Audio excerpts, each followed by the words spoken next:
기도드립니다. 아멘.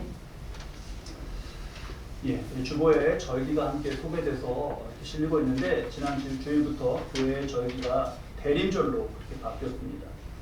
대림절은 기다릴 대 그리고 임하림 이렇게 해서 주님이 임하시는 것을 기다리는 그러한 절기다라는 뜻이고 4주를 세워서 지킵니다. 오늘이 이제 두 번째 주일인 거죠. 처음 예수님께서 이 땅에 오셨던 성탄, 그것을 기억하는 의미가 있고 또 다시 오실 주님을 기다리는 기억하는 성탄이 있고 기대하는 또 재림이 있는 거예요. 그런 가운데 우리가 기다리는 것입니다. 요즘에 나라가 매우 혼란스럽습니다. 다 연화 없이 마음이 참 답답하다고도 답답하시다고 그렇게 말씀하십니다. 그런데 가만히 좀 생각해 보면 우리나라가 좀 심한 지금 그런 때이고 또 근데 우리나라만이 아니라 세계가 참 혼란 가운데 보내는 그런 시기입니다. 미국도 그 트럼프 대통령 당선 이후에 예측 불허의 국제 질서와 경제가 어떻게 될 것이냐 이런 걸 두고 말이 아주 많습니다. 또 프랑스도 총리의 불신이 많이 통과되어서 62년 만에 또 정부가 붕괴되고 조기 대선이 얘기가 있으면서 매우 시끄럽습니다. 러시아와 우크라이나의 전쟁은 언제 끝날지 모르겠습니다. 그런데다가 이제 북한까지 거기에 함께 하게 되어서 우리에게까지 직접적인 영향을 미치고 있습니다. 이스라엘과 팔레스타인, 중동 국가들에서는 전쟁이 계속되는데 우리가 그냥 하루하루 내가 사는 삶에 바빠서 미처 신경 쓰지 못하는 사이에 지금도 수많은 사람들이 죽어가는 그러한 상황입니다. 말씀을 준비하며 이러한 오늘날을 보며 내가 혹시 너무 분쟁 문제만 꼽는 거 아닌가 하고 세계를 놓고 이렇게 다시 봐도 과장이 아닌 것 같습니다. 남미 대륙도 그 여러 나라에서 반정부 시위나 정치적인 혼란이 아주 극심합니다. 페루 그리고 베네수엘라에서 모두 그 대통령이 2명이 나와서 어떤 큰 혼란과 후유증을 지금도 겪고 있다고 하는데 그건 또 어떻게 하다가 그렇게 된 일인지 잘 모르겠습니다. 답답한 마음이에요. 답답한 마음. 그러면서 가만히 기도하며 이렇게 주 앞에 엎드려 보면 그렇습니다. 언제 정말 시끄럽지 않은 그런 태평성대를 살았었나 하는 그런 생각이 듭니다. 우리 꼽아보면 지난 100년, 채 100년밖에 되지 않은 그 시기 가운데 1차 세계대전, 2차 세계대전 세계가 겪었습니다.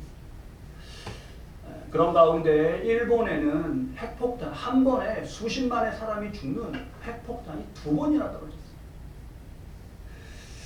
그런 가운데 우리나라도 식민지배, 전쟁, 그 다음에 쿠데타, 경제적인 파산 이런 것을 100년 사이에 쉼없이 겪어왔습니다. 제가 청년 시절에 어릴 때 그 교회 목사님 연세가 많이 있으셨는데 목사님이 그 말씀을 늘 하셨어요. 설교 가운데 예화를 드셨다 하면 과장을 좀 빼면 한 예화의 한 3번 중에 1번은 6.25 때로 시작하셨습니다. 6.25 때.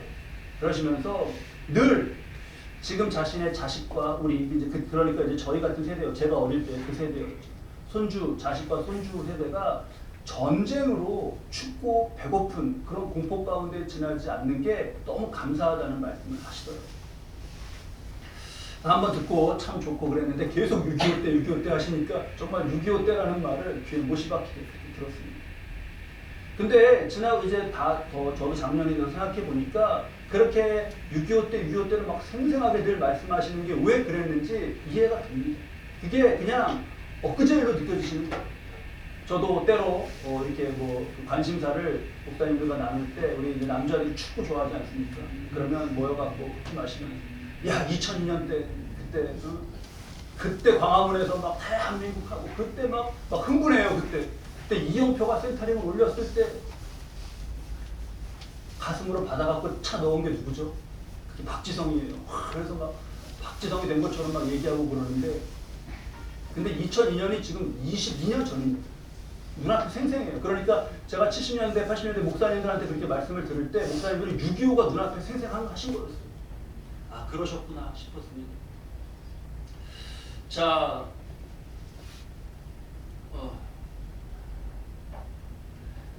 그렇게 전쟁이 없는 것을 감사하다고 하시면서 했는데 그 이후로도 물론 우리나라에 뭐 다시 전쟁은 없었습니다. 하지만 전쟁과 거의 준하는 그런 일 많이 있었죠. 요즘도 지금도 우리 성도님들 또 새로 이렇게 누군가를 만나서 복음을 전하면서 말씀을 들어보시다 보면 뭐냐 경제적인 어려움을 겪고 계시는 분이다. 그러면 아 그렇군요 이렇게 어려움을 나누다가 이렇게 말씀하셔요. 목사님 그때 우리 참 집안도 좋고 아버지 사업도 잘 되고 그러셨는데 그러다가 이렇게 말해요. 그러다가 그러면서 어떤 얘기가 나오는 거죠? IMF 때 IMF로 인하여서 수많은 사람들이 정말 직장을 잃고 죽기도 그게 총칼만 아니었지 이게 전쟁과 같은 일 아니었습니다. 자 그런데 이런 걸 곰곰이 생각해 보면 땅 위는 지금 꼽았던 이 100년 내 사건만이 아니라 200년, 300년, 400년 쭉 뒤로 가도 언제나 이랬습니다. 죄 가운데 에덴 동산에서 쫓겨나는 아담과 하와를 보시면서 하나님 말씀하셨거든요.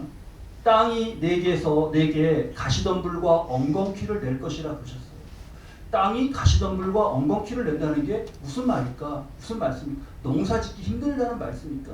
다 이해할 수 없었겠지만 지금 와서 지난 역사와 이런 것을 보면 이 땅 위에서 인간은 늘 죄 가운데 가시덤불과 엉겅퀴를 헤쳐가는 그런 삶을 살아야 되는 것이 그때부터 주님이 안타깝게 말씀해 주신 그 얘기가 아닌가 음미하게 됩니다. 그런 가운데 우리는 정말 진정한 쉼과 진정한 평안 이런 것을 갈망하게 되죠. 근데 이게 늘 만족이 되지 않습니다. 늘 갈망하는데 늘 만족이 되지 않아요. 지난 이 땅 위에 살았던 모든 우리의 선조들도 다 그랬습니다. 그런 것을 보면서 그 우리 시대의 지성이라고 불리는 C.S. 루이스가 그런 것을 보면서 그 사람 참 통찰이 귀한데 이러한 것을 나누었어요. 그 우리 안에 이 갈망을 두고 이렇게 이것을 표현했습니다. 그 대목을 제가 좀 말씀을 드리면 피조물이 인간을 포함한 피조물이 만약에 태어날 때부터 어떤 욕구를 느낀다면 그 욕구를 채워줄 것이 세상에 있다라는 거예요. 가령 이제 우리가 배고픔을 이제 책에는 아이가 배고픔을 느낀다. 그러니까 음식이라는 것이 있는 것이다. 이런 식으로 접근을 하는 거죠. 새끼 오리는 태어나서부터 막 헤엄치고 싶어해요. 헤엄치고 싶어하는 갈망이 있어요.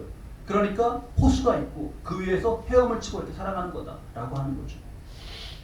근데 여기서 이제 문제의식이 뭐냐면 만약에 우리가 이 세상에 있는 것을 막 다 경험하는 가운데도 채워지지 않는 욕구가 만약에 있다면 그리고 지금 제가 말씀드렸잖아요. 각하다고 우리가 이것이 있다면 이걸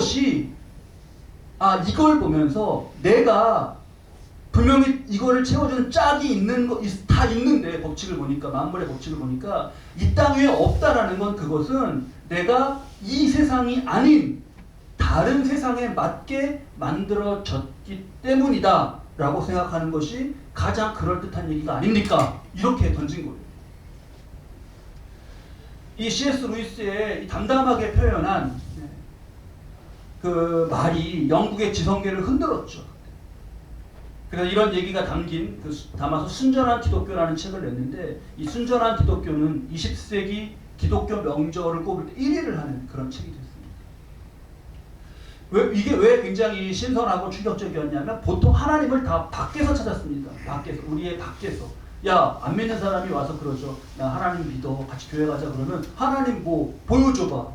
이게 밖에서 찾는 거예요. 하나님 보여줘봐. 너가 하나님 여기 이게 하나님 이렇게 보여주면 내가 믿을게. 인간의 밖에서 찾았단 말이죠. 근데 C.S. 루이스는 사람 안에 그렇게 상정하지 말고 사람 안에 있는 이 세팅, 이 충족되지 않는 이것을 가지고 거기서 창조주의 흔적을 발견하면서 이렇게 나아간 거예요. 그래서 굉장히 신선했고 큰 그 반향이 있었습니다. 근데 이것은 C.S. 루이스만의 그런 어떤 독특한 그런 통찰은 아닙니다. 이미 4세기 때의 사람이에요. 4세기. 한참 1600년 전 사람이죠. 우리가 아직도 그의 그림자에서 뭐 철학이든 영성이든 다 빠져나오지 못했다라고 고백하는 그 성자라고도 불리는 어거스틴이 있습니다. 그의 고백, 어거스틴의 책에 있는 고백과 C.S. 루이스의 통찰은 조화가 돼요. 이렇게 썼습니다. 인간의 마음에는 하나님으로만 채워져야 하는 한 공간이 있는데 그곳이 채워지기 전까지는 인간에게 진정한 만족이 없다. 또 이후에도 뭐 C.S. 루이스만이 아니라 많은 이들이 이러한 통찰과 영감 가운데 이것에 동의했습니다. 프랑스 사람들에게 그 여행을 만약에 가는데 배낭을 이제 줄이고 그러지 않습니까? 그래서 딱 책 한 권만 가져가야 됩니다. 그러면 당신은 무슨 책을 가져가겠습니까? 하고 물어보면 그 사람들이 이렇게 대다수 사람들이 꼽는 책이 있습니다. 그 책 혹시 뭔지 아셔요? 성경책이면 너무 좋은데 프랑스 사람들이 약간 이게 신앙이 그 팡세라는 책이에요. 파스칼의 팡세. 파스칼, 그 프랑스의 천재 철학자라고 불리죠. 파스칼도 이 팡세라는 책에서 이렇게 썼습니다. 모든 사람의 마음에는 하나님이 만드신 하나의 공간, 즉 공백이 있다. 이 사람은 이걸 공백이라고 표현했어요. 이것은 어떤 한 피조물로도 채울 수 없고 오직 하나님만이 채워주실 수 있는 공백이다. 그러니까 이러한 고백들 가운데, 이러한 정말 영감들 가운데 우리가 공감하게 되는 거예요. 시끄러운 땅을 살아가면서 또 어느 한순간 정말 어떠한 이 땅의 피조물 차원의 것으로 만족이 되지 않는 그런 우리의 고민. 근데 이것은 사람들의 이러한 통찰과 영감 가운데만이 아니라 이미 하나님 말씀 속에 이것이 담겨 있습니다. 우리 전도서 3장 11절 말씀인데요. 이 말씀 우리 천천히 한번 함께 읽도록 하겠습니다. 하나님이 모든 것을 지으시되 때를 따라 아름답게 하셨고 또 사람들에게는 영원을 사모하는 마음을 주셨느니라. 사람들에게 무엇을 주셨다고요? 영원을 사모하는 마음. 근데 영원한 것이 이 땅 위에 있나요? 불변하는 것이 있나요? 그러니까 영원을 사모하는 마음은 있는데 이 땅을 살아가면서 이 마음이 충족이 되나요? 안 되나요? 안 되는 거예요. 우리는 그런 가운데 살아갑니다. 오늘 우리가 말씀 속에서 본 25절에 예루살렘에 사는 시므온이라고 하는 사람은 이렇게 표현되어 있습니다. 25절 말씀인데요. 예루살렘에 시므온이라 하는 사람이 있으니 이 사람은 의롭고 경건하여 그 다음 뭐라고 되어 있죠? 이스라엘의 위로를 기다리는 자. 시므온이 기다리는 위로도 바로 이러한 차원이에요. 뭔가 완전히 좀 마음에 이것이 다 해소가 되고 진정한 평안이 임하고 내가 완전히 좀 위로를 얻는 그러한 것. 시므온은 예루살렘에 살았습니다. 25절에 보면 예루살렘 성전이 있는 곳이에요. 그리고 정말 은혜 가운데 성전 가까이 살았어요. 하지만 그럼에도 진정한 위로와 만족이 없었습니다. 그러니까 파스칼의 영어로 말하면 그 공백이라고 하는 이게 채워지지가 않는 거예요. 뭘로도. 그런 그에게 26절, 27절 말씀을 보면 주의 그리스도 예수님을 보기 전에는 죽지 아니하리라는 성령의 지시를 받았대요. 뭔가 살아가면서 성령님이 감동을 주시는 거예요. 우리가 뭐 언제 죽을지 어떻게 압니까? 시므온이들 목을 알았겠습니까? 아무도 모르죠. 근데 내가 예수님, 그러니까 이 땅에 오시는 메시아를 보지 않고 죽지 않을 것이다 라고 하는 그런 감동을 주시는 거죠. 그러다가 27절에 어느 날 성령의 감동, 그날 특별한 감동이 있어서 성전에 들어갔어요. 마침 부모가 예수님의 부모입니다. 여기서 부모는 율법의 관례를 행하고자 하여 그 아기 예수를 데리고 오는지라.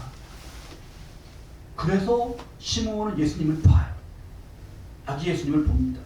그 순간에 이렇게 이제 찬양하죠. 28절, 29절. 우리 시므온의 이 찬양인데 함께 읽으며 말씀을 한번 새겨보겠습니다. 함께 읽으시죠. 시므온이 아기를 안고 하나님을 찬송하여 이르되 주제여 이제는 말씀하신 대로 종을 평안히 놓아주시는도다. 아멘. 이 찬양이 지금 말씀드린 이 내용 가운데 너무 중요해요. 아기를 안고 하나님을 찬송했다 그랬잖아요. 그러면 하나님은 영광을 받으실 분입니다. 뭐 이러한 찬양, 이게 찬양의 내용이잖아요. 주로 다윗도 그런 식으로 찬양했고, 맞아요. 그렇게 하나님을 찬양했는데 그 내용 가운데 뭐가 있냐면 주제요, 만물을 주재하시는 하나님이요. 이제는 말씀하신 대로 종을 어떻게 놓아주신다고요? 평안히 놓아주신. 예수님을 봄으로써 만남으로써 그 공백이 이 세상의 피조물 차원의 어떤 것으로도 채워지지 않았던 것이 어떻게 되는 거죠? 그게 채워지는 거예요. 이제는 말씀하신 대로 종을 평안히 놓아주시는 도다라고 고백합니다. 우리 안에 공백은, 이 땅 위를 살아가는 동안 만족되지 않는 이것은 하나님으로만 채워집니다. 그것을 우리가 오늘 말씀 가운데 분명하게 새겨야겠습니다. 다른 것으로 채우려고 하는 시간이 그래서 헛돼요. 안 채워지는 거를 뭘로 이걸로 해보려고 저걸로 해보려고 모든 것으로, 여행을 가서 새로운 것을 보면 채워질까? 새로운 어떤 사람과 만남 가운데 뭘 하면, 뭘 가지면, 아무것도 채워지지 않습니다. 근데 거기다가 채워질 것으로 다 걸고 뭘 하는 동안 10년, 뭘 하는 동안 20년, 뭘 하는 동안 40년 이렇게 헛되게 보내서는 안 되겠다라는 것을 새기는 것이죠. 요한복음에 보면 예수님의 이 말씀이 나옵니다. 27절에 평안을 너희에게 끼친다 그러죠. 평안. 근데 그 다음 말씀, 우리가 많이 보기 때문에 말씀을 이렇게 자동화되어 있는데, 이렇게 말씀을 딱 읽으면 이렇게 그냥 암송도 하고 그래서 자동화되어 있는데, 이게 굉장히 낯설게 탁 걸리는 그런 말씀으로 느껴져야 돼요. 뭐냐 하면 평안을 너희에게 끼치노니, 어떤 평안을 주신다는 거예요? 나의 평안을. 이게 딱 걸려야 돼요. 그러니까 평안을 너희에게 끼치니까 어디 가서 뭘 하면 평안할 거다, 뭘 어떻게 하면 평안할 거다, 이 세상, 이 땅에 어떤 이 피조물의 차원을 말씀하시지 않은 게 중요합니다. 여기는 누구의 평안으로만 채워지는 거예요? 나의 평안. 그러니까 이 땅 위의 것이 아닌 주님의 차원에서 주님이 주셔야만 여기가 채워지는 거예요. 자신을 우리에게 내어주셨죠. 주님은 우리가 믿음 가운데 예수를 주로 고백하고 주님이 우리 안에 임하셔서 그때 채워지는 그 채워짐이 아니면 우리는 채울 수가 없습니다.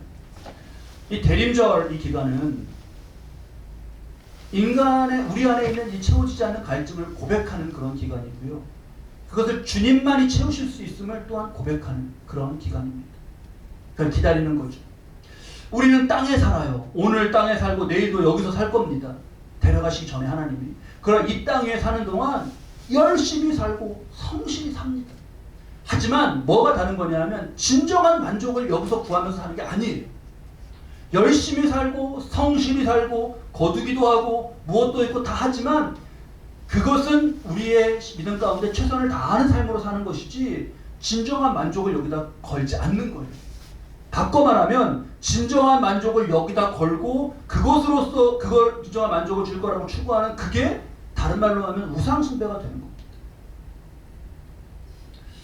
시므온이 얻은 이 진정한 평안과 은혜가 도전이 돼요.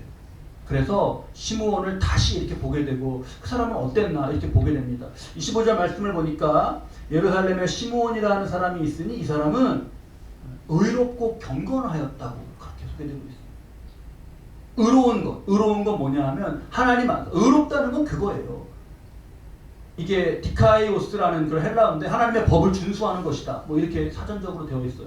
딱딱해요, 표현이. 뭐냐 하면 그냥 우리가 어떤 순간순간들에 하나님 앞에서 이게 맞지, 아니 이렇게 막 뭘 해보려고 그러다가도 이렇게 생각해 보는 거예요. 하나님 앞에서 하는 건데 이렇게 하는 게 맞지. 이럴 때 내가 이렇게 바뀌어가는 게 있지 않습니까? 그냥 그렇게 해도 되는 게 있고, 아니야 난 이렇게 하려고 했는데 이게 맞아, 뭐 말이든 행동이든 어떤 결정이든 그렇게 하는 것이 의로운 겁니다. 또 의롭고 경건했다고 해서, 경건했다는 말은 율라베스라는 말인데 헌신되어 있다는 말이에요. 이스라엘의 위로를 기다리고 있었지만 그냥 가만히 기다리고 그냥 뭐 언제 이게 되려나 말려나 이런 그런 소극적이고 그러한 그 수동적인 태도의 삶이 아니었어요. 헌신하고 적극적으로 그렇게 살았습니다. 그렇다고 의롭고 경건하여라고 해서 시므온이 완전한 사람이었다, 그거 아니죠. 의롭고 경건하여라는 것은 완전에 이르렀다는 게 아니라 그렇게 살고자 했다는 것이죠. 그렇게 사는 모습이 우리에게 도전이 되는 거예요. 그렇게 사는 삶에 너무나 소망이 되는 말씀, 그렇게 사는 이에게 일어난 영적으로 매우 중요한 사건이 뭡니까? 25절 마지막에 뭐죠? 성령이 그 위에 계시더라. 은혜의 감동으로 벌떡 일어나신 줄 알았어요. 할렐루야 그러면서 일어나시는 줄 알았어요. 성령이 그 위에 계시는 놀라운 영적 이러한 이해 삶에 그것이 성령이 머물러 계셨다. 이게 우리에게 너무나 큰 도전이 되는 거죠. 저와 여러분도 그렇습니다. 성령이 위에 머물러 있는 것, 우리가 이것보다 더 큰 어떤 것을 바랄 게 있겠습니까? 그래서 시므온의 모습을 보면서 도전으로 귀하게 삼는 것이, 결정적으로 27절 말씀을 보니까 이 사람이 시므온이 성전에 들어가서 아기 예수님을 만나고 했는데 이 일이 어떻게 이루어졌냐? 시므온이 무슨 날이어서 그래서 그런 게 아니라 무슨 어떤 뭐가 있어갖고 자기 생각으로 간 게 아니라 27절에 왜 갔다고 나와 있죠? 성령의 감동으로. 그러니까 성령의 감동이에요. 이상한 감동이죠. 그러니까 성전은 뭐 늘 다니지 않았겠습니까? 근데 오늘 지금 성전으로 가라. 왜 이런 마음을 이렇게 주시지? 오늘 뭐지? 오늘 주일인가? 아닌데 왜 이렇게 성령의 감동이었어요. 정말 그의 인생에서 다시 없을 중요하게 역사하셔야 될 때 감동하셔서 그래서 성전에 이렇게 들어갔다가 예수님을 만난 겁니다. 그래서 이게 해결이 된 거고요. 이러한 결정적인 감동, 이러한 인도하심의 복, 그게 여러분 있으시길 축원합니다. 결정적인 그러한 감동 아닙니까? 우리가 매일매일의 삶을 주님 인도해 주십시오, 이런 것도 기도하죠. 매일 주님 인도해 주십시오, 이렇게. 그것도 좋아요. 근데 이 순간, 이 일생에 단 한 번뿐인 정말 이때의 이 역사, 감동, 이것으로서 삶의 내가 이 순간에 우리가 잘 몰라요. 오늘의 일이 어떤 의미고 내일의 일이 어떤 의미인지 잘 모릅니다. 우리나라 지금 일어나고 있는 일도 다 몰라요, 잘. 그런데 성령의 감동 가운데 이렇게 하는 것이 아니라 이렇게 하는데, 그때 그 감동 한 번이 일생의 삶 가운데 가장 큰 영향을 미치는 그러한 감동이라면 우리가 어찌 사모하지 않을 수 있겠습니까? 제가 말씀 준비하면서 이게 약간 좀 세상적인 표현이긴 한데 그런 표현들 많이 하잖아요. 말 가운데 인생은 옆방이다. 그런 표현들 많이 하죠. 인생 한 방이야, 막 이렇게. 근데 이거를 막 어떤 세속적인 거로 생각하지 말고, 그렇게 생각하지는 않고, 정말 내 생에 이때 한 번이면, 그때 한 번이면 이후에 더 정말 필요 없을 정도의 그러한 성령의 감동 가운데 역사하셨던 이것을 우리가 사모하게 되는 거죠. 자, 저와 여러분 이걸 사모하면서 시므온에게도 도전을 이렇게 그 모습을 새기면서 잘 이거를 새겨야겠어요. 특히 의롭고 경건하였다, 이게 완전했다는 게 아니라 그렇게 살고자 하는 그 중심의 심령인데, 우리가 그러한 중심을 가질 수 있잖아요. 하나님은요, 이 지금 시므온이 이렇게 예수님을 보게 된 이 사건을 들어서 어떤 이들은 시므온이 막 특혜를 받은 것처럼, 시므온만 특별히 막 그런 것처럼 얘기하기도 하는데, 아니요, 시므온을 통해서 우리에게 삶의 자세를 가르쳐 주시는 한 표본인 거예요. 본보기인 거예요. 이렇게 기억하면 좋겠습니다. 땅에 햇볕이 이렇게 비추는데, 햇볕이 해가 이렇게 아침이 되고 정오가 되면 막 비치잖아요. 해가, 여러분 땅 위에 비치는 해가 편애라는 걸 알까요? 편애? 이렇게 잘못된, 예전에 자식들 잘못 기를 때 첫째는 사랑하고 둘째는 미워, 막내는 막 그냥 이렇게 이름도 막 개똥이라고 짓고 막 이렇게 했는데, 그게 해가 어딘 비치고 어디는 세게 비치고 어디는 이렇게 그런 편애를 알까요? 해는 편애를 몰라요. 그러니까 그런 거죠. 하나님의 사랑도, 하나님의 역사도 편애가 없습니다. 근데 뭐냐, 거울을 한번 떠올려 보셔요. 더러운 거울이 있어요. 아주 더러운 거울은 해는 똑같이 비추는데 비춰내겠습니까? 그 거울이, 그 해를? 그 거울 자체가 해의 빛을 느끼겠습니까? 많이? 못 느끼죠. 근데 반대로 깨끗한 거울이 있다고 하면 얼마나 그것을 환하게 비춰내겠습니까? 이 두 그림을 한번 보셔요. 첫 번째 그림에 이게 거울이에요. 아주 탁하죠. 이쪽으로, 이 거울을 통해서 이쪽으로 조금 밖이 어떤가 조금 보일 듯 싶은데 요 옆으로 가면 너무 탁해져 갖고 지금 이 거울상으로 보면은 요쪽 면으로 거울의 요쪽 면 상으로 보면 밖이 밤인가요? 낮인가요? 밤이죠. 근데 요쪽으로 보면은 낮인 것 같아요. 그러니까 밖이 낮이어도 거울이 이렇게 탁 켜져 있으면 얘는 지금 뭐예요? 밤이에요. 하나님이 왔다 갔다 하시고 막 역사하셔도 캄캄해 있으면 하나님이 어딨어? 막 이래요. 그런 거죠. 두 번째 사진인데요. 여기 촛불이 몇 개가 있죠? 2개가 있죠. 촛불이 몇 개가 있어요? 뭔가 질문에 이렇게 딱 이런 모습이신 것 같아요. 뭔가 질문에 함정이 있어서 딱 말씀을 어디 또 구석에 뭐 하나 더 있나 막 이렇게 보시는 것 같아요. 아니 여기 촛불이 몇 개 있어요. 한 개. 야 눈치가 진짜 눈치가 한 100단이네. 권사님 2개다 그러셨죠? 우리 권사님만 순수하신 것 같아. 순진하신 것 같아.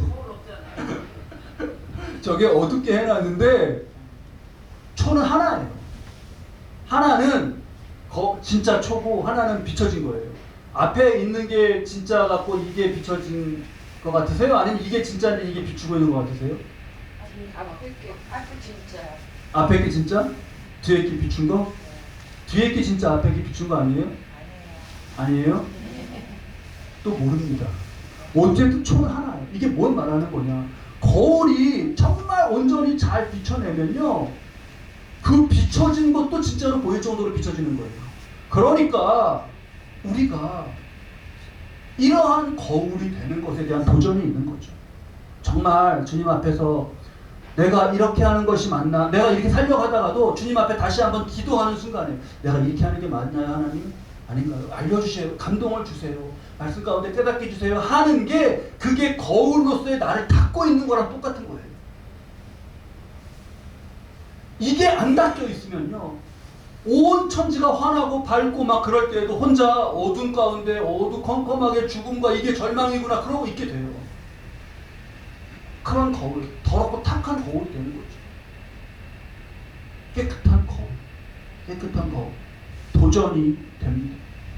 우리가 주님께 정말 나를 내어드리고 부족하지만 시므온이라고 완전했겠습니까? 시므온이 하는 그 경건, 시므온이 하는 헌신은 모두 다 그냥 좋은 일로만 있었겠나요? 아니죠. 그도 인간인데. 그러나 중심 가운데 그렇게 주님 앞에서 온전히 행하려고 하고 헌신하려고 하는 그것이 그라는 거울을 닦는 것이었고, 그러한 시므온 삶에 성령이 머물러 계셨고 이 인생의 결정적인 순간에 감동하시면서 진정한 그 평안과 만족을 주셨던 이 역사를 우리는 중요한 교훈으로 반드시 새겨야겠습니다.